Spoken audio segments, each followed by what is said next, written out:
जनवरी 2026 मैं अपनी first मोंजारो injection लेने वाली थी और ऑनेस्टली मुझे लगा था ये काफी सिंपल होगा। इंजेक्शन लो, भूख कम होगी, कम खाओगी, that's it, right? But within days मुझे रियलाइज हो गया मुझे एक्चुअली कुछ भी नहीं पता था। और एक पॉइंट ऐसा भी आया जब मुझे हॉस्पिटल जाना पड़ा। उसके बाद मेरे दिमाग में एक क्वेश्चन बार बार आ रहा था, क्या मुझे ये मेडिकेशन कंटिन्यू भी करनी चाहिए? बिकॉज अगर मैं जनवरी 3 जेनिफर को आज कुछ बता सकती तो ये वो 10 चीजें होती जो मैं उसे फर्स्ट इंजेक्शन से पहले बताती। हाय, माय नेम इज जेनिफर, मैं इंडिया से हूँ और जनवरी से मैंने अपनी पूरी GLP-1 जर्नी डॉक्यूमेंट कर रही हूँ। सिर्फ वेट नहीं but measurements, hunger, cravings, food, side effects, energy, सब कुछ। तो ये वो 10 चीजें नहीं है जो मैंने इंटरनेट पे पढ़ी है, ये वो 10 चीजें हैं जो मेरी ओन जर्नी ने मुझे सिखाया है। और ऑब्वियसली एक डिस्क्लेमर, ये मेरा पर्सनल एक्सपीरियंस है, मेडिकल एडवाइस नहीं। अगर आपको सिवियर या कंसर्निंग सिम्टम्स हो रहे हैं प्लीज अपने डॉक्टर से कॉन्टैक्ट करें।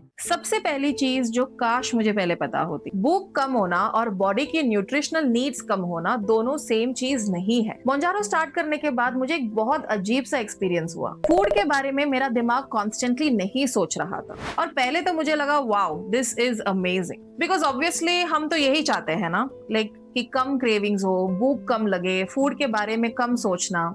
लेकिन फिर मुझे एक इम्पॉर्टेंट डिफरेंस समझ आया। मेरी हंगर सिग्नल क्वाइट हो गई थी लेकिन मेरी बॉडी की न्यूट्रिशनल नीड्स गायब नहीं हुई थी। मुझे अब भी प्रोटीन चाहिए था, मुझे अब भी इनफ एनर्जी चाहिए था, मुझे अब भी फ्लूइड्स चाहिए थे। और ये डिफरेंस बहुत इंपॉर्टेंट है क्योंकि अगर आप सालों से भूख लगेगी तो खाऊंगी के प्रिंसिपल पे खा रहे हो और सडनली भूख ही नहीं लग रही तो बहुत इजीली मैं कम खा रही हूँ से आप मैं इनफ नहीं खा रही हूँ तक पहुंच सकते हो। और दोनों में बहुत बड़ा डिफरेंस है। मेरे लिए ये फर्स्ट मेजर माइंडसेट शिफ्ट था। GLP-1 ने मेरी भूख को क्वाइट किया था, न्यूट्रिशन को ऑप्शनल नहीं बनाया था। सेकंड थिंग, आप कितना भी परफेक्ट प्लान बना दो, बॉडी जरूरी नहीं है कि उस प्लान के अकॉर्डिंग चले। मेरे पास प्लान था, मुझे पता था मेडिकेशन क्या है, डोज क्या है, मुझे लगा मैं प्रिपेयर्ड हूँ। But then my digestion had other plans. कभी कॉन्स्टिपेशन, फिर GI प्रॉब्लम्स आए, फिर नॉजिया और इवेंचुअली सिचुएशन इतनी बढ़ गई कि मुझे मेडिकल केयर की जरूरत पड़ी। और यहाँ मैं थोड़ा स्लो होना चाहती हूँ क्योंकि उस वक्त मुझे ऐसा नहीं लगा था कि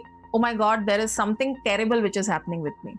एक्चुअली कंफ्यूजन ज्यादा थी। मैं खुद से पूछ रही थी, क्या ये नॉर्मल साइड इफेक्ट्स है? क्या मैं ओवर रिएक्ट कर रही हूँ? क्या मैं बस थोड़ा और पुश थ्रू कर सकती हूँ? और मुझे लगता है ये माइंडसेट बहुत इंपॉर्टेंट है क्योंकि जब आप फाइनली डिसाइड करते हो अब मुझे वेट लॉस करना ही है तो कभी कभी आप डिस्कम्फर्ट को भी विल पावर का टेस्ट समझने लगते हो। मैंने स्टार्ट कर दिया है, अब मुझे इसको समहाउ टॉलरेट करना ही है। लेकिन मेरी बॉडी को मेरी मोटिवेशन से कोई फर्क नहीं पड़ रहा था। उसको ये भी फर्क नहीं पड़ रहा था कि मुझे नेक्स्ट मॉर्निंग ऑफिस जाना है। और हॉस्पिटल वाले एक्सपीरियंस के बाद मुझे एक बहुत इंपॉर्टेंट लेसन मिला, सिवियर डिस्कम्फर्ट को टॉलरेट करना स्ट्रेंथ नहीं है। अगर कुछ सीरियसली रॉन्ग लग रहा है तो डॉक्टर से बात करना वीकनेस नहीं है। मैंने अपनी बॉडी को सुनना, वीकनेस समझना बंद कर दिया। और फिर मुझे एक चीज समझ आई जिसने मोंजारो को देखने का मेरा पूरा पर्सपेक्टिव चेंज कर दिया। इंजेक्शन लेने में शायद 10 सेकेंड्स लगते हैं लेकिन आप मेडिकेशन के साथ सिर्फ वो 10 सेकेंड्स नहीं जीते, आप उसके बाद के पूरे 7 डेज जीते हो। इसीलिए मैंने मोंजारो को सिर्फ वीक में एक इंजेक्शन समझना बंद कर दिया। मैंने इसको 7 डे साइकिल की तरह देखना शुरू किया। मैं क्या खा रही हूँ, पानी कितना हो रहा है, प्रोटीन इनफ है, डाइजेशन कैसा है, एनर्जी कैसा है, लास्ट डोज के बाद क्या हुआ और नेक्स्ट डोज के लिए मैं मेंटली और फिजिकली रेडी हूँ। क्योंकि ऑनेस्टली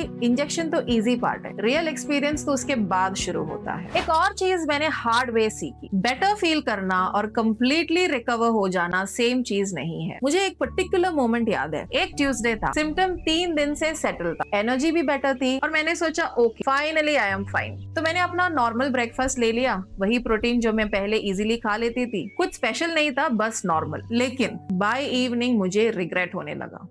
मेरी बॉडी ने क्लियरली बता दिया नॉट सो फास्ट। और अब तक मुझे एक इंपॉर्टेंट डिफरेंस समझ आया, feeling better is a good sign, लेकिन इसका मतलब ऑटोमेटिकली ये नहीं होता है कि अब मैं सब कुछ नॉर्मल कर सकती हूँ। अगर बॉडी ने कुछ डिफिकल्ट डेज एक्सपीरियंस किया है तो उसको नॉर्मल रूटीन में वापस आने में भी टाइम लग सकता है। सो नाउ मैं आई फील बेटर को ऑटोमेटिक ग्रीन सिग्नल नहीं समझती। It is a signal but not always a full recovery certificate. ये मेरे लिए ऑनेस्टली काफी फ्रस्ट्रेटिंग था क्योंकि प्रोटीन का कैलकुलेशन तो सिंपल है ना, आपका टारगेट है है, कैलकुलेट करो, खा लो, डन। लेकिन जब एपेटाइट बहुत लो हो, जब एक बड़ा मील अनकंफर्टेबल लगे, या जब एक बड़ा प्रोटीन शेक भी नहीं जा रहा हो, बस और प्रोटीन खाओ, इतनी यूजफुल एडवाइस नहीं लगती। मैं अपने फोन पे परफेक्टली कैलकुलेट कर सकती थी कि मुझे कितना प्रोटीन चाहिए, लेकिन मेरा स्टमक उस कैलकुलेशन से अग्री करे ये जरूरी नहीं था। और तब मुझे समझ आया, प्रॉब्लम हमेशा ये नहीं होती है कि आपको क्या खाना है, कभी कभी प्रॉब्लम होती है आप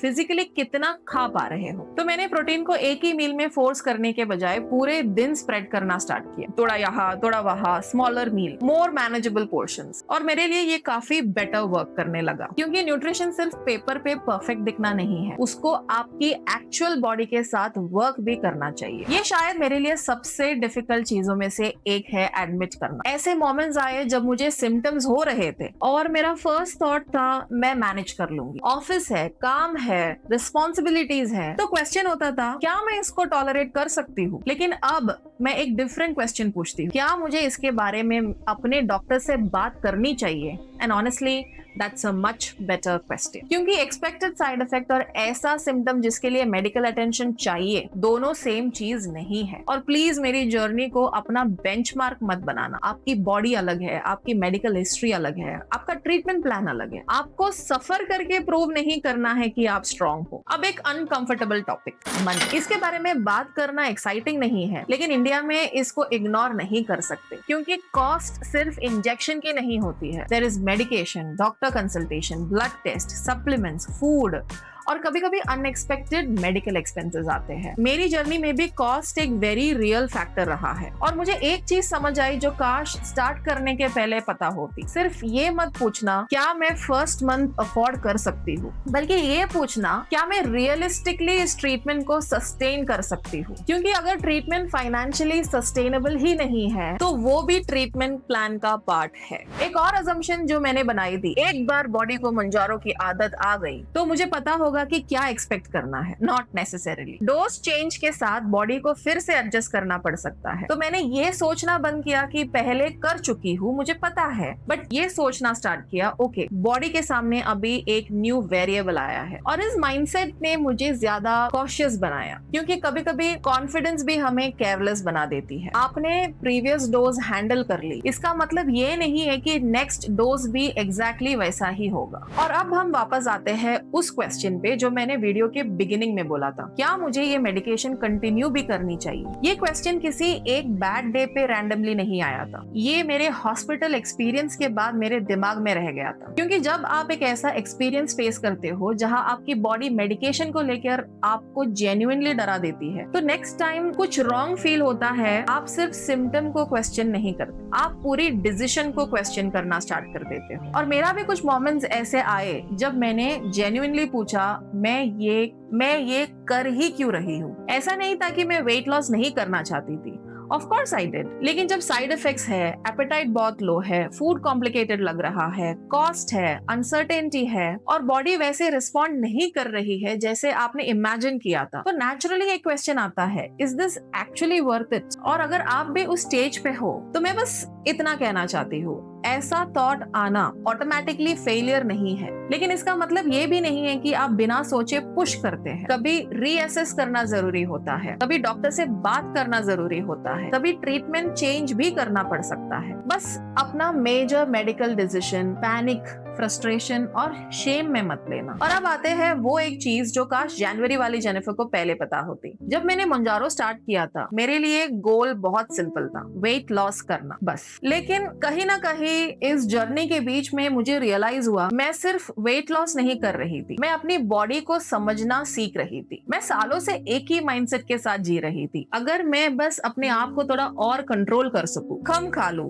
ज्यादा एक्सरसाइज कर लूं, थोड़ी और डिसिप्लिन दिखा दूं, सब ठीक हो जाएगा। लेकिन GLP-1 ने मुझे अपनी बॉडी को एक कंप्लीटली डिफरेंट वे में देखने पे मजबूर किया। सडनली मुझे नोटिस करना पड़ा फूड मुझे कैसा फील करवा रहा है, मैं एक्चुअली कितना टॉलरेट कर सकती हूँ, कब मुझे पानी चाहिए, कब मैं एग्जॉस्टेड हूँ, कब कुछ राइट नहीं लग रहा है, कब मुझे स्टॉप करना है और कब मुझे हेल्प मांगनी है। और तब मुझे एक बहुत इंपॉर्टेंट डिफरेंस समझ आया, taking care of my body is not the same as controlling my body. और शायद यही इस पूरे जर्नी का मेरा बिगेस्ट माइंडसेट चेंज है। अगर आज मैं वापस जनवरी 3 पे जा सकती और फर्स्ट इंजेक्शन लेने से जस्ट पहले वाली जेनिफर के सामने खड़ी होती, तो मैं उसको ये नहीं बोलती डोंट वरी सब इजी होगा, क्योंकि इजी नहीं था। मैं उसको ये भी नहीं बोलती तुम्हें साइड इफेक्ट्स नहीं होगा, क्योंकि मुझे हुआ। और मैं ये भी प्रॉमिस नहीं करती तुम डेफिनेटली कंटिन्यू करोगी, क्योंकि कुछ मोमेंट्स पे मुझे खुद नहीं पता था कि मैं कंटिन्यू कर पाऊंगी या नहीं। मैं बस उसको एक चीज बोलती, तुम अब अपनी बॉडी को सुनना सीखोगी। जब बॉडी बोले फुल हो गया है, सुनो।